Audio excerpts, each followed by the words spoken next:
Fear is the mind killer. Fear is the little death that brings total obliteration.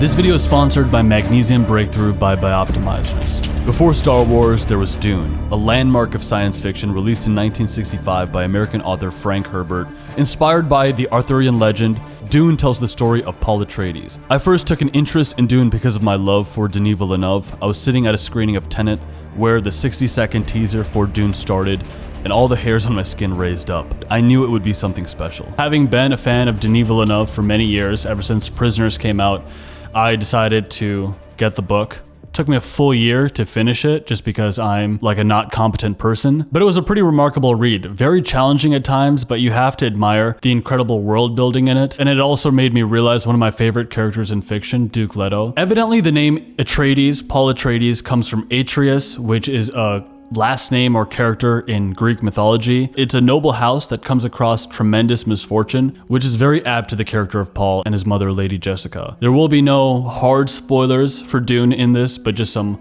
like loose overhanging quotes that I'm gonna bring in. But the main character of the story goes through several hardships. 20,000 years in the future, when humanity is intergalactic, there's an emperor who presides over 8 houses, 8 noble houses, who each have their duties. And space travel is made possible by the spice melange, a substance that makes people high, but also allows for interplanetary travel, and it can only be mined on Arrakis, aka Dune, a desert planet with large sandworms known as Shai-Hulud by the natives who live there. The sandworms being like a representation of the ferocity and beauty of nature. They're feared, but also sort of revered and maybe even worshipped, and several aspects to each family's economics and military tactics that are very intriguing. The sense of world building is incredible. There's the Bene Gesserit, which is a sisterhood, almost like a religious organization, which has for the longest time spliced human genomes to try to create a sort of perfect specimen, a girl that they're hoping would be the Kwisatz Haderach. I don't know if I'm pronouncing that correctly, but they have premonition skills. They can use something called the voice to command people to do certain things, although they use it sparingly. The Duke Leto is charged by the Emperor to come to Arrakis and leave his home planet of Caladan, a water-filled paradise, so that he can take over the harvesting of the spice melange. Of course, his nemesis, the rival house, the Harkonnens, are already there, and they have been presiding over Dune for a long time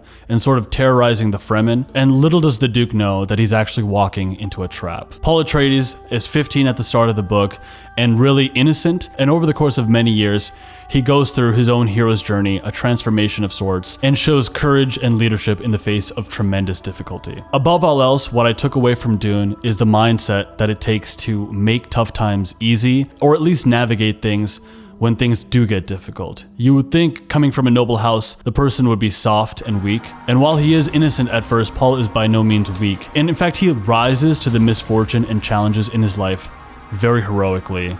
And so Dune Part 1 kind of plays out like a classic hero's journey, even if the subsequent books sort of deconstruct what it means to be like a chosen one or messiah figure. The first thing I learned, mood has nothing to do with it. One of the sword masters and military leaders of House Atreides is Gurney Halleck, and he's the one who teaches Paul how to fight, especially fighting with shields. They have like these shielding systems. Look, I'll see the movie, we'll find out more about it. But in an early scene, Gurney wants to train with Paul, and he says, "It's time for your training," to which Paul responds, "I'm not in the mood for it." And this is what Gurney says: "You're an apt pupil, none better, but I've warned you that not even in play do you let a man inside your guard with death in his hand." "I guess I'm not in the mood for it today," Paul said. Mood? What has mood to do with it? You fight when the necessity arises, no matter the mood. Mood's a thing for cattle, or making love, or playing the balisette. It's not for fighting. This particular exchange between the two characters is like the reminder that I need throughout my life. Every day I need this reminder. How much of a role does mood play throughout our day? Does it keep us from living a life of purpose because we don't feel like we're doing everything in our power to enrich our lives? Not saying you should be a workaholic, but there is a quote from The Science of Getting Rich that I do believe is true. Do all that can be done each day. Just do what needs to be done each day. You don't have to do more than that. And this goes not only for work, but even for play, leisure, cleaning. There's so much in the world that is outside of our control, but what we do have control over is our mood. At least we can tell ourselves, I have control over my mood. It's about the freaking mindset, as Eric Bugenhagen would say. Living life isn't a choice. We didn't choose to be born, and we didn't choose our initial circumstances, but whether we like it or not, we're here. And we're here to stay for an unknown period of time. You can't stop your feelings from acting. The mind is a machine that's just gonna keep on producing thoughts. But if there's one thing I know is that inaction and stagnation will lead to more mental chaos. And action, on the other hand, will beget more action. It'll create momentum. It'll actually kill those thoughts inside your head. It'll make mood a little bit irrelevant. Once you start doing the thing, you get in the mood to do the thing. This is one of the main lessons that I took away from Dune. You're not a victim of yourself.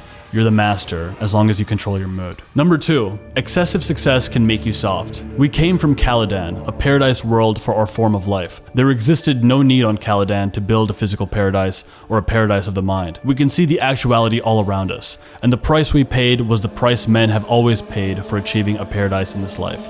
We went soft, we lost our edge. Caladan is this beautiful water-filled planet, and I believe the way it's sort of going to be interpreted in the upcoming movie is with sort of a Celtic, Scottish vibe, which I'm a really big sucker for. But Arrakis, on the other hand, is the complete opposite.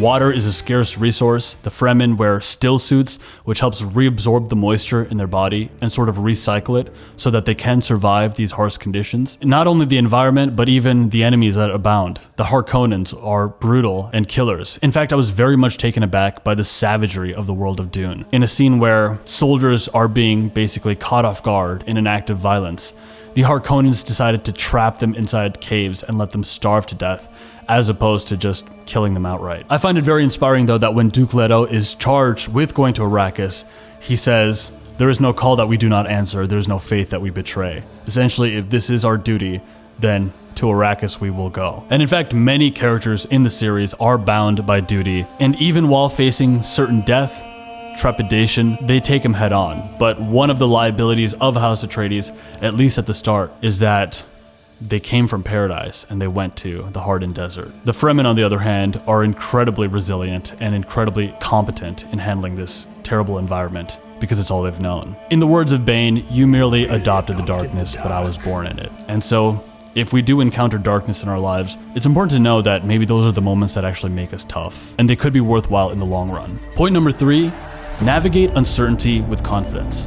A Bene Gesserit axiom came to Jessica's mind. Survival is the ability to swim in strange water. Effective leadership requires effective thinking, which also has a lot to do with adaptability. In fact, now that I'm self-employed, I'm learning the value of adaptability, being flexible, and actually maintaining the ability to learn new ideas or skills. It's like more important than ever. And in fact, it's the mindset that could serve you best in the 21st century. For the others, we can say that the Muad'Dib, which is a name that the Fremen gave Paul, learned rapidly because his first training was in how to learn. And the first lesson of all was the basic trust that he could learn. It is shocking to find how many people do not believe they can learn and how many more believe learning to be difficult. Paul, partially because he has a real association and affiliation with the spice because of circumstances around his birth, he can handle the spice really well.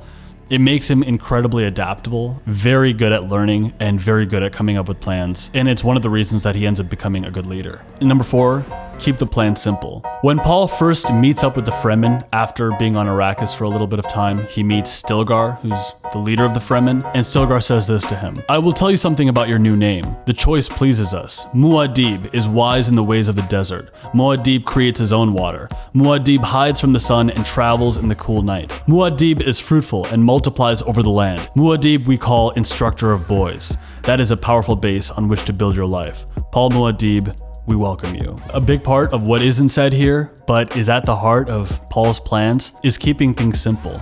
Doing the fundamentals first. Keep it simple for everyone involved in the mission, especially when navigating turbulent times. Don't confuse complexity with intelligence or cleverness. In fact, the execution of a strategy becomes more complex by the day, and it's an issue that accumulates hourly. The best way to ensure success is to keep things focused on the simple things. I don't know how much to say, but the Bene Gesserit are trained in a particular fighting style called the Weirding Way, and one of the main strategies for success of House Atreides is learning this Weirding Way, and Paul makes that kind of like the focal point of his mission before the plots of the story continue. A kind of subpoint with this idea of keeping things simple is that execution is worshipped. Even above a perfect plan, the execution of an imperfect plan is superior. Upon House Atreides first being caught in a trap and being attacked by the Harkonnens, Paul comes up with a plan and informs everyone around him of it, and his mother says this. She shot a probing stare at him, saying, "His plan has good points and bad points, as any plan would at this stage.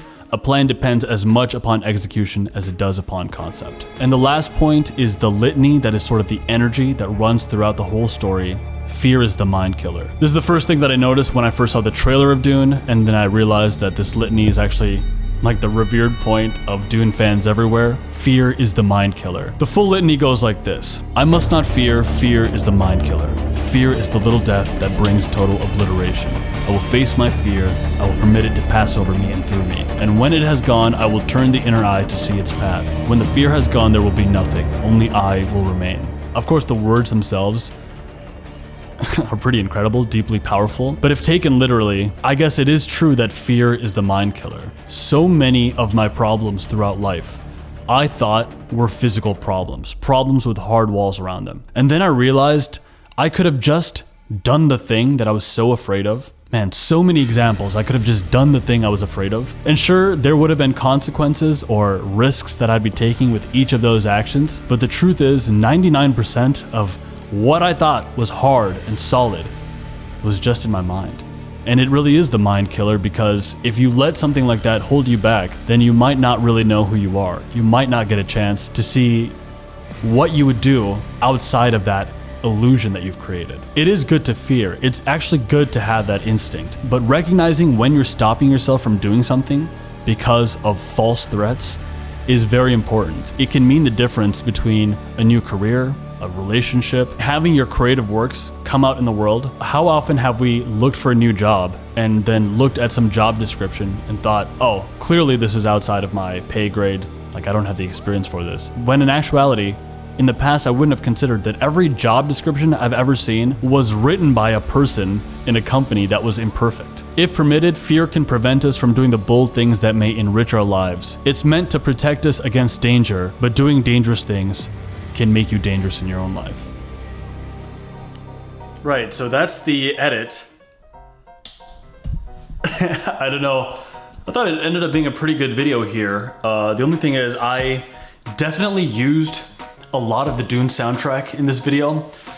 Most likely, we're gonna take the L on demonetization, which I periodically like to do, okay? It's a good feeling to know that we chose the song, not the money. That being said though, this kind of recklessness is only possible because of my sponsors, which is why I want to give a quick shout out to the sponsor of today's video, Bioptimizers. For the month of October, my friends over at Bioptimizers have put together a deal where you get a 30-day supply of their bottle of Mass Enzymes, a free copy of their book From Sick to Superhuman. And what Mass Enzymes is an enzyme supplement that improves your digestion. And so if you start taking Mass Enzymes, you might notice that after meals, you feel less tired and bloated. And their book From Sick to Superhuman is basically their tools and tips needed to become a superhuman version of yourself, to optimize yourself for health, aesthetic, performance. All you have to do is click the link in my description box and you'll find the page to my forum. It's sponsors like Bioptimizers that help me make more videos that I'm interested in. This Dune video is something that I really wanted to make good, so I hope it translated. But with that being said, for those of us who kill fear to do what we need to do,